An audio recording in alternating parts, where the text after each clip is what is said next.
What's good everyone, it's your boy Count Jinsolo. Welcome to another Pokemon Go video. Today I'm going to be giving you the top 5 ways you can maximize your Stardust in Pokemon Go. Now the reason why I'm making this video now is because we do have the Japan Safari Zone that's about to kick off, and of course the research rewards for that event is going to award a whole bunch of Stardust bonuses. So if you want to maximize Stardust, which is probably the most important resource in Pokemon Go, make sure you follow these tips. And of course there's plenty of other YouTubers who have phenomenal Stardust guides, so make sure you go and check them out. I'll put a few of my favorites in the description below. And yeah, you just have to maximize the amount of Stardust you can get in the next couple of days, because we're not going to get an event like this anytime soon. And of course, if you end up enjoying this video, make sure you share it with your friends and share it with the people you raid with, because the more Stardust you get, the more you're going to get ahead in this game. Alright, so let's get started. My first tip for getting as much Stardust as you can is to get one of these. This is a Pokemon Go Plus. Now this is probably the best investment you will ever make in Pokemon Go.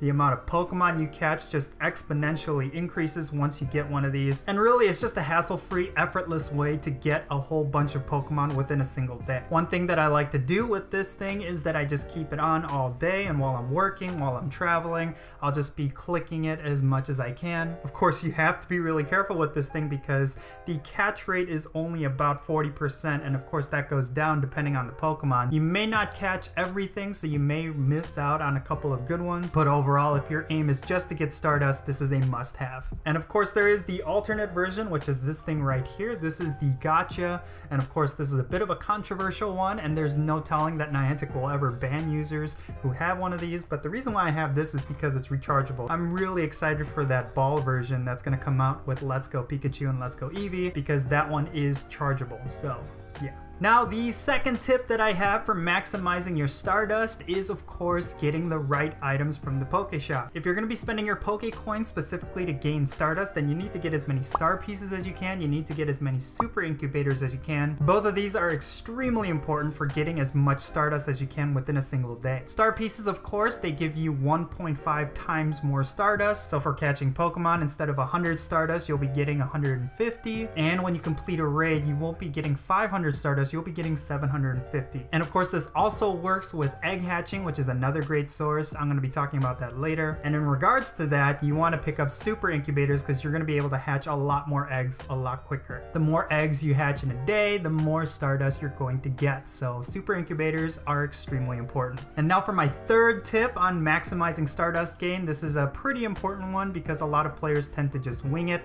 but come up with a plan and have a rhythm. Now this is a very important aspect of Stardust grinding because a lot of players tend to not get into a rhythm. If you want to maximize your Stardust, you kind of have to get into a pattern every day. So the way that I do it, I spend about an hour every morning before work collecting as many Pokeballs as I can and maximizing the amount of items that I have. And then throughout the day, I'll be spending those items in order to get Stardust. So for example, all the berries that I have, I'll be putting those towards all the Pokemon in my gym. And then obviously for all the Pokeballs that I have, I'm going to be using those towards catching Pokemon. Now on any day that I don't follow my pattern, well, I'm going to have the least amount of Stardust gained on that day, and it really is detrimental. But for a lot of players, they need to get into this rhythm in order to get as many Pokemon as you can. And just speaking on this, make sure you do everything throughout the day, whether it be raid battles. It doesn't matter if it's a level 5 or a level 3 or a level 1. If you're able to solo a raid, you should just do it. Of course, raid passes are expensive and you should use those wisely, but 500 Stardust is quite a lot. And on top of that, this thing will still be going, so if you're at a raid boss where there's a lot of cluster spawns in the area,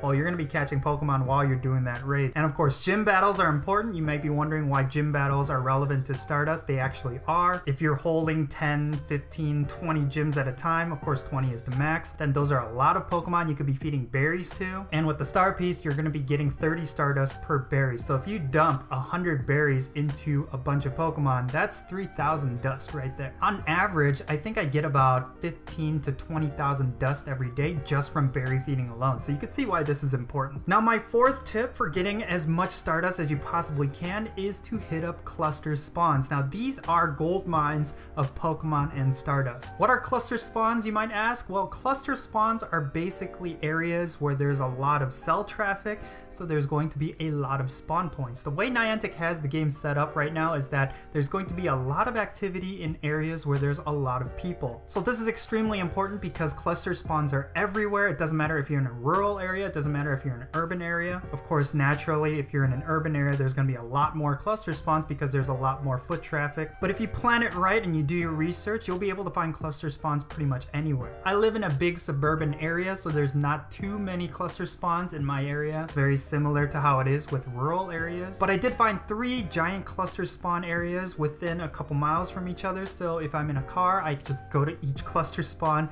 and then I just clean it out. This nets me anywhere between 100 to 200 Pokemon caught within an hour. So it's a pretty big deal. Some examples of really nice cluster spawns are of course parks that are really popular. Costco and Target and Walmart parking lots, they tend to have a lot of spawns. And then of course business complexes and plazas, usually these have a lot of foot traffic, so you're gonna see a lot of Pokemon spawn in these areas. Just look around and ask around and see where all the cluster spawns are in your area and just go and clean house. This is probably one of the best ways you can get Stardust, just through raw catching. Alright, and finally my 5th and probably the most important tip for getting as much Stardust as you can on a daily basis. You need to hatch as many eggs as you can every day. Now earlier when I said that the 2 most important purchases in the Poke Shop are Star Pieces and Super Incubators. Basically, if you're using these 2 items in conjunction every day and you're planning it out really well and you're being smart about it, you're gonna walk out with 50,000, 100,000, even upwards of 250,000 a day effortlessly. And that is because egg hatching is a phenomenal source of Stardust. A lot of people tend to ignore hatching eggs when it comes to getting Stardust because they only want to hatch 1 egg at a time. I think this is probably the worst thing you could do. Egg hatching is probably the greatest source of Stardust in the game right now. And on top of that, you can get really great IV Pokemon within eggs. So it really is a win-win. Basically, what you want to do is get into a pattern of hatching about 9 to 18 eggs every day, whether it be 5k eggs, 2k eggs, 10k eggs, and even the 7k eggs from your friends. Basically, you want to have 9 super incubators running around the clock, and as you walk, you're going to be hatching a whole bunch of eggs. And of course, every time eggs hatch, you want to make sure you have a star piece running as well. On average, you can get about 2,000 to about 5,000 Stardust per egg. And of course, if you have a star piece on, that's going to be multiplied by 1.5. So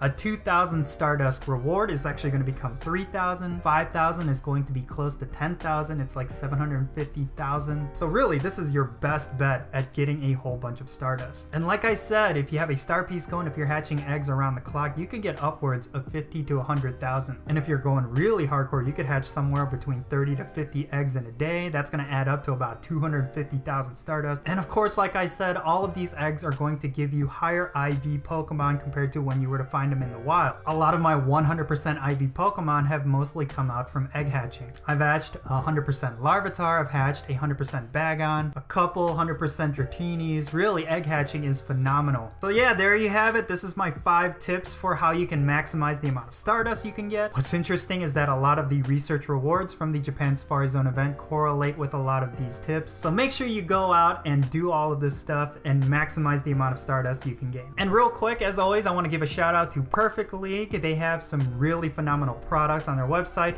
Make sure you go and check them out and use my promo code CountJinsula and you'll net yourself a 5% discount. They have some really cool stuff. I really hope you enjoyed this video, folks, and if you did, make sure you mash that like button, make sure you share this with your friends, subscribe if it's your first time here, and hit that little bell. I'm Count Jinsula, and I'll catch you all later.